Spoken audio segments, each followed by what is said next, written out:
Hello students, welcome to the class of BCom 5th semester। हम लोगों ने last class में पढ़ा था अपने पेपर के बारे में, स्टार्टिंग इंट्रोडक्शन कि क्या है हमारा फ्रेमवर्क फॉर बिजनेस और बैंकिंग रेगुलेशन एक्ट से रिलेटेड थोड़ा सा हमने पढ़ा था। आज हम इसी को आगे कंटिन्यू करेंगे और देखते हैं क्या है अब इसमें हमें और पढ़ने के लिए। देखिए डेफिनेशन दे रखी है banking refers to accepting the deposits of money from public. The deposits are accepted for the purpose of investing, lending and repayable on demand and such money can be withdrawn by draft, cheque etcetera. Banking क्या है? Acceptance of deposit यानी customer से deposit लेना, public से deposit of money लेना और उसको किसी दूसरी जगह पर इन्वेस्ट करना। ठीक है, acceptance of deposit and investing it, या लेंडिंग लोन प्रोवाइड करना, क्रेडिट प्रोवाइड करना। एक तरफ से आपको डिपॉजिट लेना है और दूसरी तरफ से आपको उसको एज अ लोन प्रोवाइड करना किसी सेकंड पर्सन को। ठीक है, यही मनी जो डिपॉजिट किया जाएगा वो बैंक में कैसे विड्रॉ किया जा सकता है? थ्रू ड्राफ्ट और चेक। यानी अगर एक कस्टमर अपने सेविंग अकाउंट या बैंक में जाके अमाउंट डिपॉजिट करता है तो जब ज़रूरत उसे महसूस होती है तो वो चेक के थ्रू या ड्राफ्ट के थ्रू पैसा निकाल सकता है। This is called banking. अब बैंकिंग कंपनी क्या है? It is a company which transacts the business of banking in India. यानी वो कंपनी जो बैंकिंग बिजनेस करती है उसे हम बैंकिंग कंपनी कहते हैं। This company fulfills the state of affairs of being a company as given in Companies Act 1956। जो बैंकिंग कंपनी है वो अपने जो अकाउंट्स मेंटेन करेगी या स्ट्रक्चर जो है उसका वो किस में डिफाइन किया गया है? कंपनीज एक्ट 1956 में। Let's move to the next slide. अब कुछ इंपॉर्टेंट सेक्शंस हैं बैंकिंग रेगुलेशन एक्ट 1949 के, हम उनको स्टडी करेंगे। सबसे पहले दे रखा है section 6, business allowed for a banking company. एक बैंकिंग कंपनी को कौन कौन से बिजनेस करने की परमिशन है वो सेक्शन 6 में, धारा 6 में बताया गया है। सबसे पहला क्या है? लेंडिंग और बोरोइंग ऑफ मनी विद और विदाउट सिक्योरिटी। यानी मनी को क्या करना है? बोरो करना या लेंड करना। ठीक है, एक क्या है? इन्वेस्ट करेगी तो यानी क्या किया उसने? लेंड किया है। बोरो मतलब क्या है? जो कस्टमर से वो डिपॉजिट ले रही है। तो ये काम करना विद और विदाउट सिक्योरिटी। ठीक है, जहाँ पे या तो वो सिक्योरिटी ले उसके लिए या फिर सिक्योरिटी ना ले। Issuing travellers cheque, buying and selling of foreign exchange notes. Foreign exchange को खरीदना और बेचना भी ये बैंक के काम के दायरे में आता है। देन डिपॉजिट वॉल्ट्स, यानी जब आप बैंक्स में जाते हैं तो वहाँ पे आपके क्या होते हैं? तिजोरी जिसे हम बोल सकते हैं, वॉल्ट बोलते हैं जिसे, जहाँ पे आप कुछ अपने जो एसेंशियल्स हम बोल सकते हैं या जो आपके प्रेशियस आइटम्स हैं उनको हम वहाँ पर रखते हैं। जैसे गोल्ड आइटम्स हैं, ज्वेलरी है, ये हम जब बैंक्स में जाके डिपॉजिट करते हैं, लॉकर फैसिलिटी जिसे हम बोलते हैं, that is called deposit vault. तो ये फैसिलिटीज़ प्रोवाइड करना बैंकिंग के दायरे में आता है, उनके कार्य करने के दायरे में आता है। सेकेंड क्या है? Transacting and carrying on every kind of guarantee and indemnity business. किसी भी प्रकार की गारंटी प्रोवाइड करना या इंडेमनिटी किसी बिजनेस को प्रोवाइड करना, ये भी बिजनेस बैंकिंग बिजनेस के अंतर्गत आता है। इंडेमनिटी की बात करें, इंडेमनिटी क्या होता है? जब कोई बिजनेस तय समय पे अपना अमाउंट नहीं पे कर पाता है या किसी अपने क्लाइंट को नहीं पे कर पाता है तो बैंकिंग कंपनी के साथ टाई अप करके उसका पेमेंट कराया जाता है। ठीक है, मान लीजिए किसी को 10 रुपये देने थे और हमारे पास अभी सिर्फ क्षमता 6 रुपये की है। ठीक है, तो हम उसको नहीं दे पाते हैं तो वो हम किसकी हेल्प से कर सकते हैं? बैंक की तरफ से कर सकते हैं। या अगर हमको कोई लॉस हो रहा है तो उसके लिए हम बैंक से हेल्प ले सकते हैं। तो ये सारी चीज़ें कौन प्रोवाइड कर सकता है? Bank. Then selling, managing and realising any property which comes in possession of the bank in procedure of settlement of claims. हमें पता है कि जब हम बैंक से लोन लेते हैं तो हमें कुछ सिक्योरिटी रखनी पड़ती है। उस सिक्योरिटी को रखने के लिए उसका पर्पस क्या होता है कि अगर जो कस्टमर है वो टाइमली रीपेमेंट नहीं करता है तो बैंकिंग कंपनीज क्या करेंगी, उन प्रॉपर्टीज़ को सेल कर देंगी और उससे अमाउंट रियलाइज़ करेंगी। ठीक है, जो उनका अमाउंट था लोन था वो उससे रियलाइज़ करेंगी। ठीक है, तो ये एक राइट दिया गया है, ये भी एक बिजनेस एक्टिविटी के अंदर आएगा। Then executing and undertaking of trust, कई ट्रस्ट बनते हैं तो उनको टेक ओवर करना, ये भी बिजनेस बैंकिंग बिजनेस के अंतर्गत आएगा। यानी इन सारी चीज़ों को बैंकिंग कंपनीज अडॉप्ट कर सकती हैं as a business activity. A form of business that is defined by central government in its issued notification. इन चार के अलावा अगर और कोई बिजनेस डिफाइन किया गया है सेंट्रल गवर्नमेंट के द्वारा किसी भी नोटिफिकेशन में तो वो भी बैंकिंग बिजनेस के अंतर्गत आएगा। नेक्स्ट है सेक्शन 8 प्रोहिबिटेड बिजनेस। अभी हमने देखा कि कौन कौन से बिजनेस बैंकिंग कंपनीज कर सकती हैं और अब इसमें क्या है, कौन कौन से बिजनेस करने पे उन्हें रोक है। तो सबसे पहला क्या है इसमें, the formation of a subsidiary company, यानी कोई एक बैंकिंग कंपनी अपनी सब्सिडरी कंपनी नहीं बना सकता है। यानी अपने एक कंपनी होने के बावजूद आपकी जो होल्डिंग कंपनी है आप उसके लिए एक अलग से कोई कंपनी इस्टेब्लिश नहीं कर सकते हैं। Second, the holding of shares in other companies beyond a certain limit, banking company किसी अदर कंपनी में अगर शेयर्स लेती है तो उसकी एक लिमिट तय है कि आप उस लिमिट से ज़्यादा शेयर्स परचेज नहीं कर सकते हैं। Then the holding of shares in any company in the management of which any managerial personal of the bank is interested, यानी जो भी शेयर्स हैं किसी एक बैंकिंग कंपनी के वो किसी दूसरे कंपनी के मैनेजमेंट में कितने हिस्सेदारी रखेंगे वो ये सारी चीज़ें यहाँ पे तय कर दी जाती हैं कि उसके ऊपर अगर वो बिज़नेस करती है तो वो बैंकिंग बिजनेस में नहीं इंक्लूड किया जाएगा। नेक्स्ट है disposal of non banking assets. Banks cannot hold any property for more than 7 years for the purpose of settlement of debts or obligation। अब जो प्रॉपर्टीज़ मान लीजिए हमने बैंक के पास रखी, ठीक है, एक कस्टमर ने एक प्रॉपर्टी बैंक के पास रखी एज अ सिक्योरिटी और उसके लिए उसने लोन रेज किया।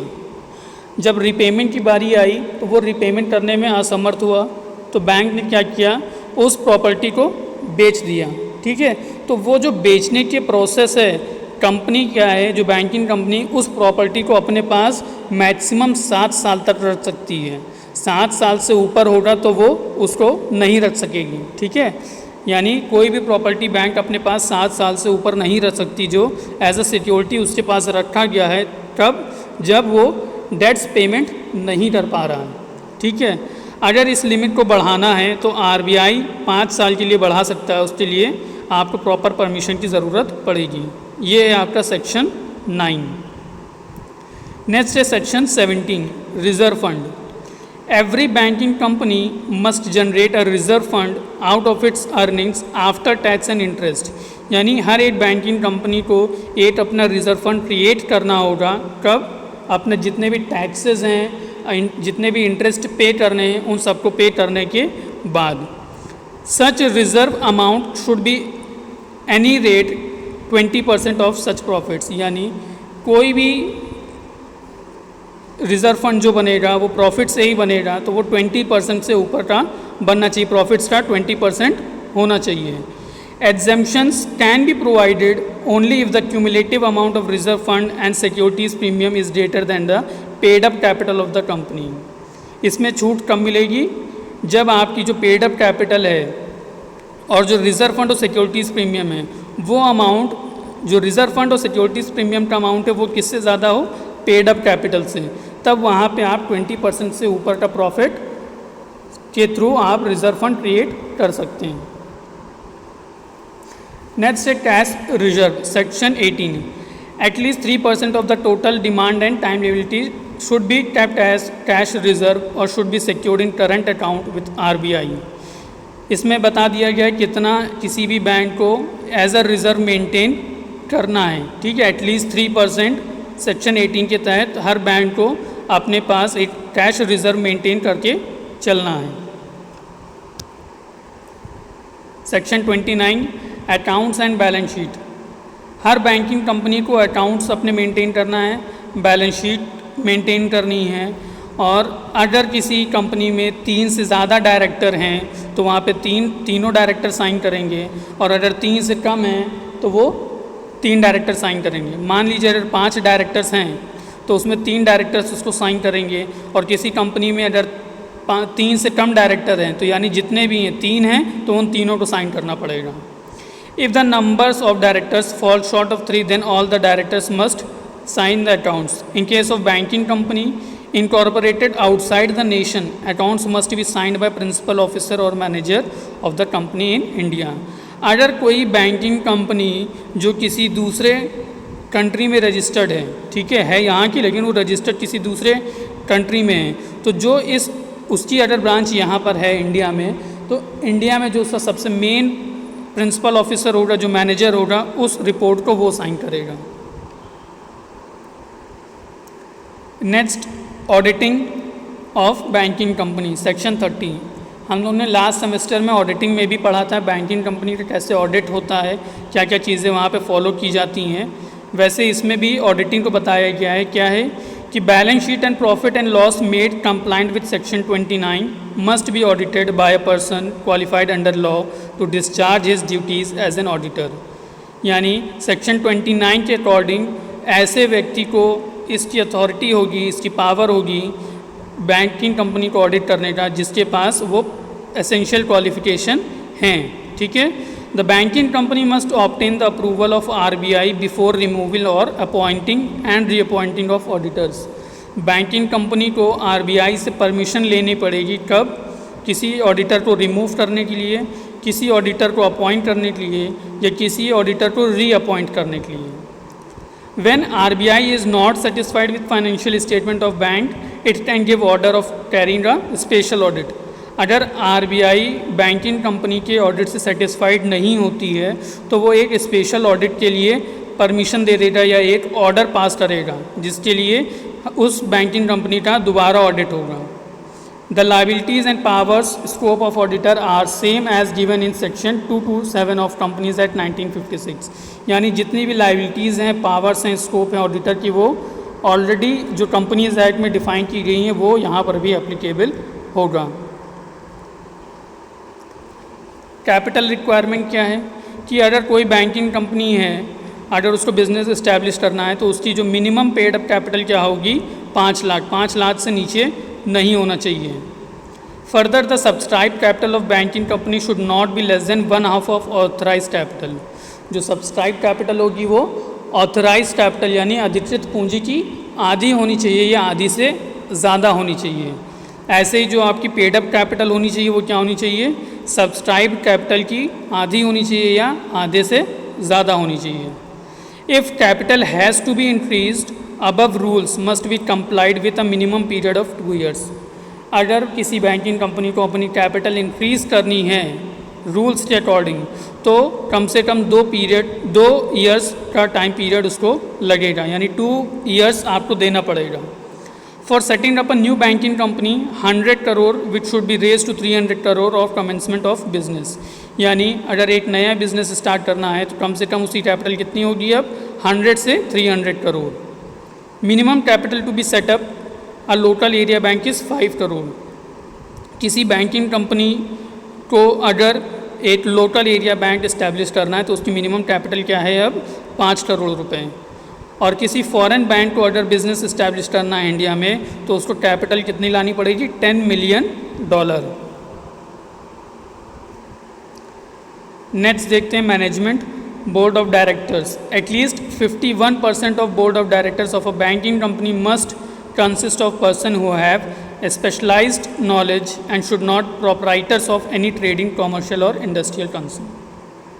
यानी किसी बैंकिंग कंपनी के जो बोर्ड ऑफ डायरेक्टर्स होंगे उसमें से 51% जो बोर्ड ऑफ डायरेक्टर्स हैं उनके पास स्पेशल नॉलेज होनी चाहिए बैंकिंग बिजनेस से रिलेटेड, और वो किसी अदर कंपनी में, किसी अदर ऑर्गेनाइजेशन में मेंबर नहीं होने चाहिए या उसके मालिक नहीं होने चाहिए, किसी इंडस्ट्रियल कंसर्न के मालिक नहीं होने चाहिए।